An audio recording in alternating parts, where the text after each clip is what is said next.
Alam nyo, yung mga politicians or opisyalis ng gobyerno, walang pakialam yan sa gera eh. Dahil alam nila na meron na silang pera, yung perang ninakaw nila sa gobyerno since nag-servisyo sila. At saka, yung mga mayaman, mga elite people, meron silang exclusive para sa kanila, underground way.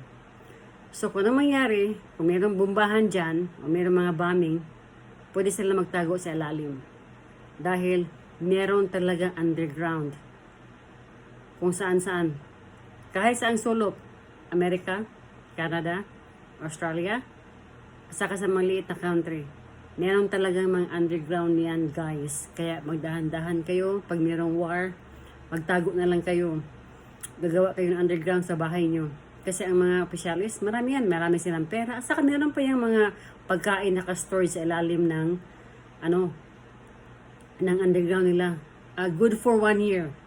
Kahit wala silang pagkain na pero pagdating nila doon sa ilalim, sa underground, kompleto sila.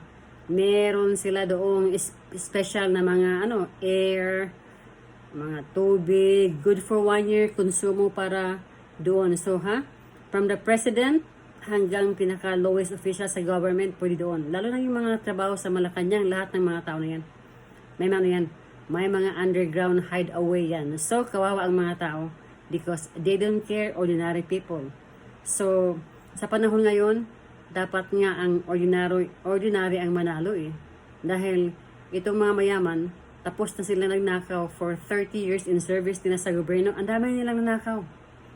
Tapos ang mga tao walang kalam-alam. So magpasalamat tayo dahil kay Duterte, mayroong social media. Kung wala si Duterte, walang social media.